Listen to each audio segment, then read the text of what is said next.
as the Christ consciousness. Those who follow it in a dogmatic way, in a theoretical way, they are religious in that sense. But those who see the light of God at this point, and all of those who follow the techniques of the Master who was one with God, all of those will see that light.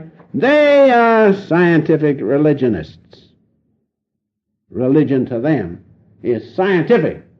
It's a universal thing. And everybody, that's the beauty of it. Everybody, whether you're from India or America or North or South America, any place in the world, if you sit down and really want God and follow the right techniques, you will see the light of God. Isn't that scientific? Isn't that scientific religion? Yes. Why? Because the universality of religion is scientific, nothing else. The universality of it, that which is common to everybody. In ordinary physics, we see the results, the events of physical law. It's common to everybody through the senses and inference and intellect. And so with religion. The true aspect of religion, the universality of it is common to everybody and can be perceived by everyone. Now, the dogmatic religions, I have to just pick out the important points this morning.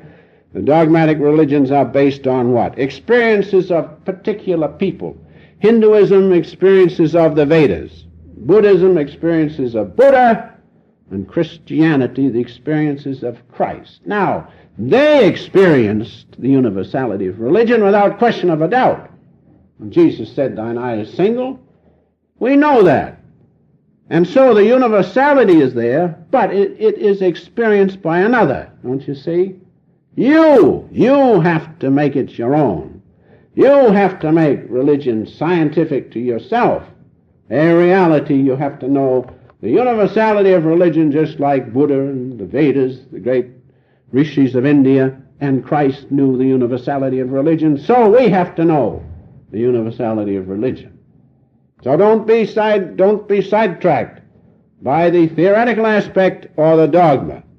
Now, there are many arguments that religion is not scientific. Two of the most important ones are these, which I think you should know because it will come up in your experience with people. For instance, the experiences of the sages of India and of Buddha and of Jesus Christ, they are not possible at this time. Why not? Just because the customs have changed since the time 10,000 years ago or whenever those great rishis lived, and they did things a little different than they do now. If you sat down and looked at the right place and followed the right technique, you would see the same light of Christ consciousness at this point. Thousands of millenniums ago, same Christ consciousness, same light at this point, which Isaac saw, and Jesus, and David, and Moses, and Buddha, Krishna, Arjuna. Same universality of religion. Isn't that wonderful? Why? Because it's above time and space. When you speed up this body, the cells of this body, the vibration in this body, when you speed it up to the speed of light, time vanishes. And what do you find? You find that your consciousness has become the whole body of God.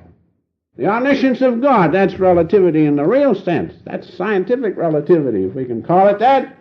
Einstein found it and put it down with his equations. He knew it in that way. But the humble devotee who doesn't know anything about relativity knows it in the real sense because he can see the light of God right at this point. Isn't that wonderful?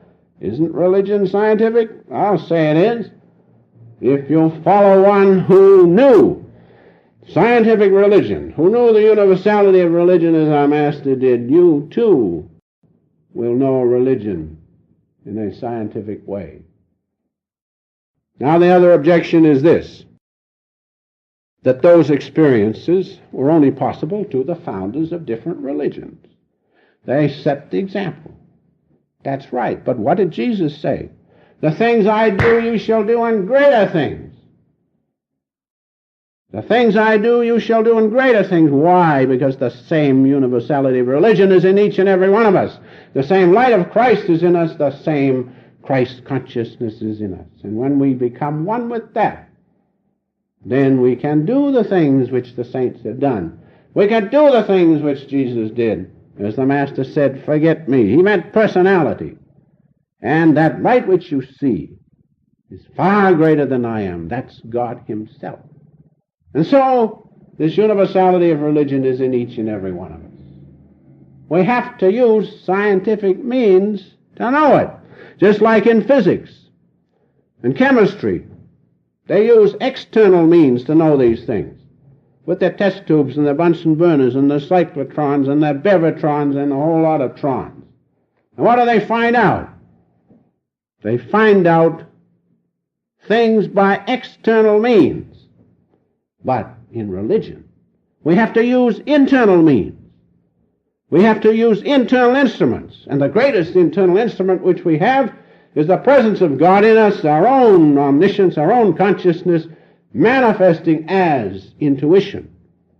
The power of your own soul, my soul, to know truth and reality.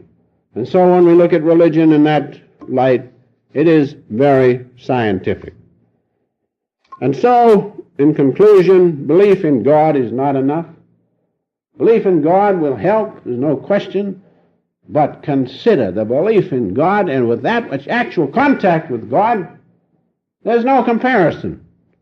Because when you contact God, you find your own self, and you'll find yourself is one with God. When you remove the separation by using scientific means which the Master has left to us, when you do that, you find your own consciousness expands through the same laws which Einstein found out, but which the yogis knew years and years and ages ago.